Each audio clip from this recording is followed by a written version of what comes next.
அன்புக்குரிய சகோதர சகோதரிகளே, ஏழ்மை, வறுமை, சிரமம், நெருக்கடி, வாழ்க்கையில் தொடர்ச்சியான சோதனைகள், பல்வேறு விதமான பிரச்சனைகளில் சிக்கி நான் தவிக்கிறேன் என்று யாரெல்லாம் நினைக்கிறீர்களோ அவர்களுக்காகவே இன்றைய இந்த நிகழ்ச்சி. இது ஒரு சாதாரண கதையல்ல, இது நபிகள் நாயகம் ஸல்லல்லாஹு அலைஹி வஸல்லம் அவர்களின் காலத்தில் நடந்த, நம்முடைய வாழ்க்கையை மாற்றக்கூடிய ஒரு வரலாற்று செய்தி. இந்த நிகழ்ச்சியின் இறுதிவரை முழுமையாக கேளுங்கள். இன்ஷா அல்லாஹ் உங்கள் மனத்திற்கு ஒரு பெரிய ஆறுதலையும் உங்கள் வாழ்க்கைக்கான ஒரு தெளிவான வழிகாட்டுதலையும் இது தரும். அன்புக்குரியவர்களே, நபிகள் நாயகம் ஸல்லல்லாஹு அலைஹி வஸல்லம் அவர்களுடைய காலத்தில் அஃப் இப்னு மாலிக் அல் அஷ்ஜி ரலியல்லாஹு அன்ஹு என்ற ஒரு சஹாபி நபியிடம் வருகிறார்.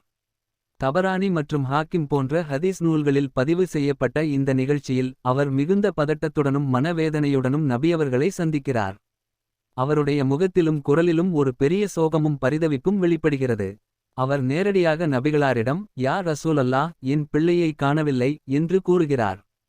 அன்புக்குரிய சகோதரர்களே, பிள்ளையை இழப்பது என்பது ஒரு சிறிய விஷயம் அல்ல.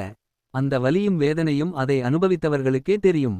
என் மகன் மாலி கைதியாக பிடித்து கொண்டு போகப்பட்டான். அவன் உயிரோடு இருக்கிறானா இல்லையா, என்ன நடந்தது என்று எதுவும் தெரியவில்லை. நான் செய்வதறியாமல் தவித்து நின்றேன்.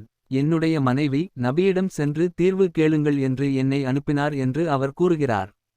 அவர் மேலும் சொல்கிறார், நாங்கள் பெரிய செல்வந்த குடும்பமும் இல்லை. இன்று போலவே அன்றும் கடத்தல்கள் நடந்தன. பணம், சொத்து, பெரிய செல்வம் இருக்கிற குடும்பங்களையே பெரும்பாலும் குறிவைப்பார்கள்.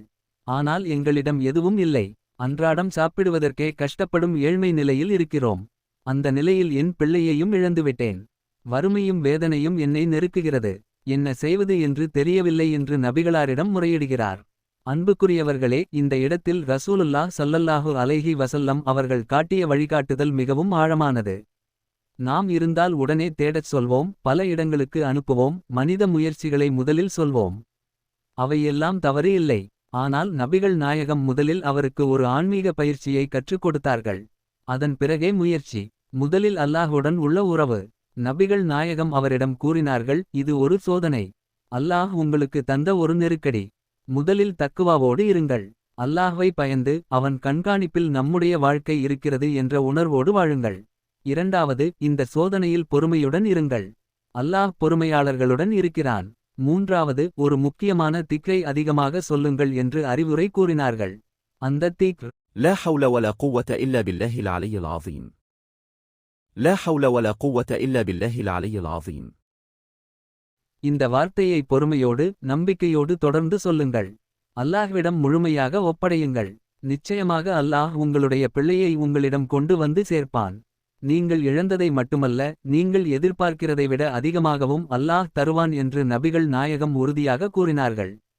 அஃப் இப்னு மாலிக் ரலியல்லாஹு அன்ஹு இந்த வார்த்தைகளை வீட்டிற்கு சென்று தன்னுடைய மனைவியிடம் சொன்னார். இருவரும் சேர்ந்து அந்த இரவு முழுவதும் அல்லாஹ்விடம் கண்ணீர் வடித்து பொறுமையோடு துஆ செய்து அந்த திக்ரை தொடர்ந்து சொல்லிக் கொண்டிருந்தார்கள். மனித முயற்சிகளை விட அல்லாஹ்விடம் முழுமையாக ஒப்படைத்தபோது கிடைக்கும் பலன் எவ்வளவு மகத்தானது என்பதை இந்த நிகழ்ச்சி நமக்கு கற்றுத் தருகிறது. அதிகாலை நேரத்தில் அவர்களின் வீட்டுக் கதவு வேகமாக தட்டப்படுகிறது. கதவைத் திறந்தபோது அவர்களுடைய மகன் மாலிக் நின்று கொண்டிருந்தான். தந்தையும் மகனும் கட்டிப்பிடித்து அழுதார்கள்.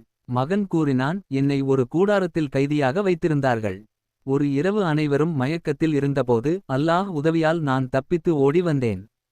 நான் பயங்கரமான தொலைவிலிருந்து வந்தேன். ஆனால் ஒரு கணத்தில் வந்தது போலவே உணர்ந்தது. மேலும் என்னை தொடர்ந்து ஆடுகள் கூட்டமாக வந்தன. வரலாற்றில் பதிவு செய்யப்பட்டபடி அந்த ஆடுகள் எண்ணிக்கை 4000. இதை கண்ட அஃப் இப்னு மாலிக் ரலியல்லாஹு அன்ஹு இதை எப்படி பயன்படுத்துவது என்று தெரியாமல் நபிகளாரிடம் மீண்டும் சென்று கேட்டார்கள். அப்போது ரசூலுல்லாஹ் ஸல்லல்லாஹு அலைஹி வஸல்லம் கூறினார்கள், உங்கள் விஷயத்திற்காகவே அல்லாஹ் ஒரு வசனத்தை இறக்கினான். யார் அல்லாஹ்வை பயந்து தக்குவாவோடு வாழ்கிறார்களோ அவர்களுக்கு அல்லாஹ் அறியாத வழிகளில் இருந்து ரிஸ்கை வழங்குவான். இது அல்லாஹ் தந்த ரிஸ்க். நீங்கள் இதை தாராளமாக பயன்படுத்தலாம் என்று கூறினார்கள். அன்புக்குரிய சகோதர சகோதரிகளே, இந்த நிகழ்ச்சி நமக்கு மிக பெரிய பாடத்தை சொல்லுகிறது. ஏழ்மை, வறுமை, சிரமம், நெருக்கடி எந்த நிலையில் இருந்தாலும் 3 விஷயங்களை நம்முடைய வாழ்க்கையில் நிரந்தரமாக வைத்துக் கொள்ள வேண்டும். எல்லா நேரத்திலும் அல்லாஹ்வை பயந்து வாழுதல், வரக்கூடிய சோதனைகளில் பொறுமையுடன் இருப்பது மற்றும் இந்த திக்ரை அதிகமாக நம்முடைய வாழ்க்கையில் சொல்லிக் கொள்வது. இன்ஷா அல்லாஹ் நமக்கும் அவர்களைப் போலவே எதிர்பாராத வழிகளில் உதவியை வழங்குவான். அல்லாஹ் நமக்கு அனைவருக்கும் சிறந்த முடிவையும் நிறைவான வாழ்க்கையையும் வழங்குவானாக.